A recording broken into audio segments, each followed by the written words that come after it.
Assalamualaikum warahmatullahi wabarakatuh. Selamat pagi, salam sejahtera bagi kita semua. Sebelum kita mulai pembelajaran pada hari ini, alangkah baiknya kita berdoa terlebih dahulu. Berdoa dengan kepercayaan masing-masing. Berdoa mulai. Selesai. Sebelumnya, Bapak akan absen terlebih dahulu sebelum kita masuk ke pembelajaran. Oke ya, Bapak absen terlebih dahulu. Ahmad Fadur Rahman hadir, Ahmad Farur Rozi hadir, Krisna Bari hadir, Muhammad Saharis hadir, Yusran hadir. Oke, hadir semua ya. Hari ini alhamdulillah tidak ada yang sakit, sehat semua.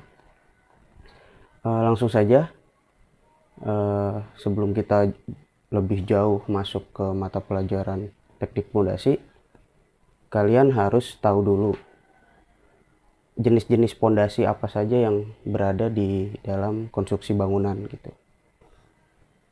Dalam konstruksi bangunan, pondasi itu dibagi menjadi dua, yaitu pondasi dalam dan pondasi dangkal. Seperti itu saja. Tapi banyak macamnya, pondasi dangkal ada banyak, pondasi dalam juga ada banyak. Perbedaannya apa dangkal sama dalam? Perbedaannya yang pertama itu dari ketinggian atau kedalaman. Kedalaman pondasi dangkal itu hanya sampai 3 meter, itu paling dalam. Dan jarak antar pondasinya itu tidak lebih dari 6 meter. Kalau pondasi dalam itu kedalamannya lebih dari 3 meter dan jarak antar pondasinya itu lebih dari 6 meter. Sebenarnya simpel seperti itu perbedaannya. Kalau mau melihat bangunan tersebut menggunakan pondasi dalam atau pondasi dangkal, bisa dilihat dari pas pembangunan gitu. Awal-awal apakah dia memakai alat berat atau tidak. Kalau tidak, biasanya itu pondasi dangkal. Ya, contohnya pondasi dangkal ya rumah-rumah sederhana gitu, satu lantai, kontrakan, kafling-kafling itu biasanya pakai pondasi dangkal. Pondasi dangkal tuh paling cuman sampai 3 lantai gitu. Lebih dari 3 lantai itu bisa dikategorikan memakai pondasi dalam. Tapi bisa juga pakai pondasi dangkal asal kolomnya itu besar, seperti itu. Nah, langsung saja kita masuk apa saja jenis-jenis pondasi dangkal dan pondasi dalam yang berada di konstruksi bangunan gitu. Oke, di sini Bapak ada beberapa gambar supaya kalian tahu bentuknya seperti apa gitu. Kita masuk ke dalam pondasi dangkal terlebih dahulu. Yang pertama ada pondasi tapak. Nah, gambarnya seperti ini. Bisa kalian lihat ya, pondasi tapak. Pondasi tapak ini bentuknya bukan hanya persegi seperti ini saja, tapi dia bisa persegi panjang, bisa lingkaran, seperti itu. Pondasi tapak ini juga bisa menahan beban ya, sampai 2 lantai, 3 lantai ini bisa. Nah, selanjutnya ada pondasi jalur atau pondasi memanjang. Gambarnya seperti ini, dia beda sama tapak. Kalau tapak hanya satu tempat, nah kalau ini panjang lurus sampai titik yang ditentukan. Umumnya pondasi jalur ini bentuknya itu persegi panjang, persegi gitu, trapesium yang kotak-kotak seperti itu.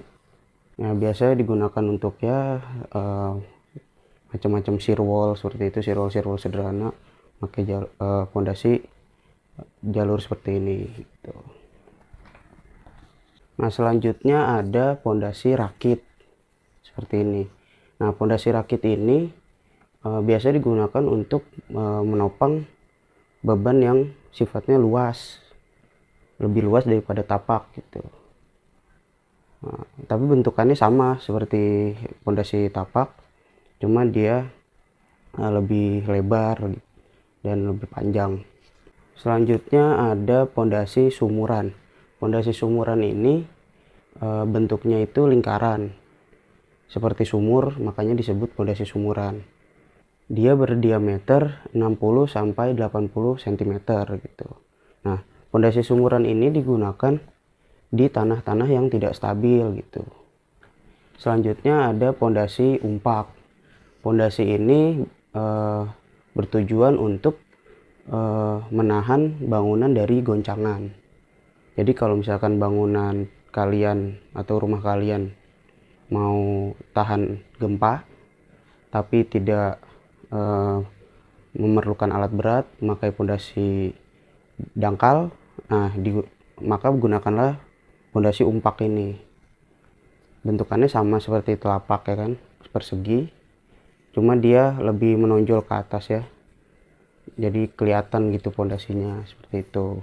Selanjutnya ada pondasi lajur. Pondasi lajur ini kekuatannya bisa sangat diandalkan gitu karena memakai tulangan dan beton gitu, dan ini cukup lebar sama seperti tapak, cuman ini lebih padat, lebih kompleks gitu. Yang terakhir dari pondasi dangkal ini ada pondasi Strauss pile. Nah, pondasi ini sebenarnya kedalamannya itu lebih dari 3 meter. Bisa masuk pondasi dalam juga, tapi dibuatnya ini secara manual.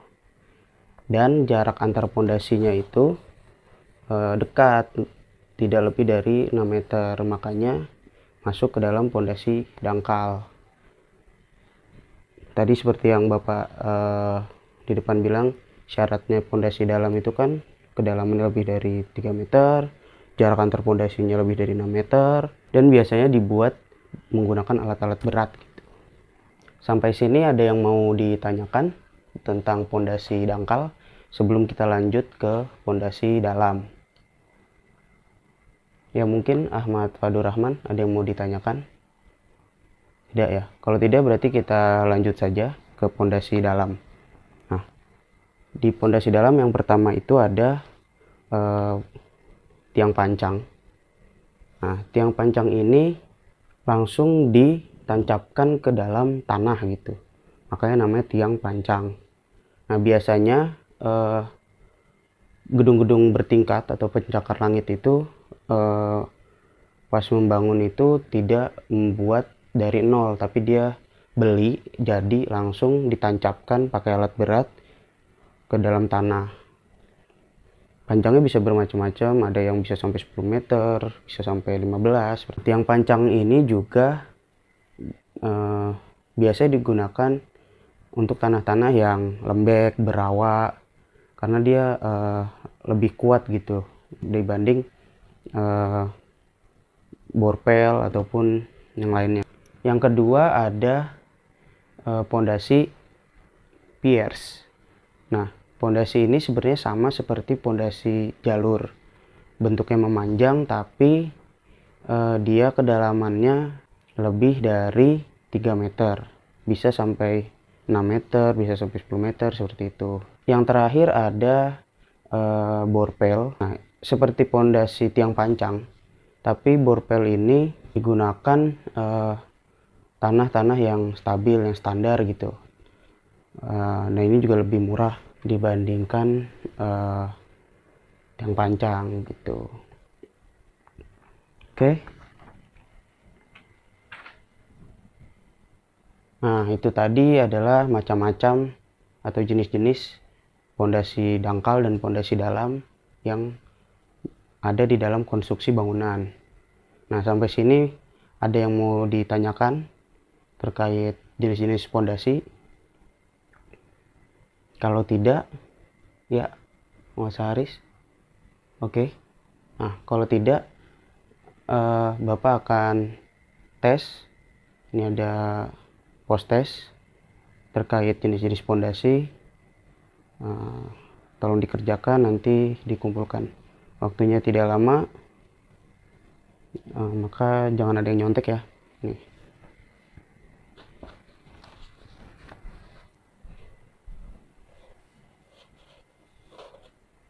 Oke, postesnya sudah selesai, sudah dikumpulkan semua. Mungkin sampai sini ada yang masih mau ditanyakan, mungkin terkait postes tadi ataupun materi yang tadi Bapak sampaikan, ada yang mau ditanyakan atau tidak sebelum Bapak akhiri? Tidak ada ya? Oke, kalau gitu terima kasih. Kurang lebihnya mohon maaf. Wassalamualaikum warahmatullahi wabarakatuh.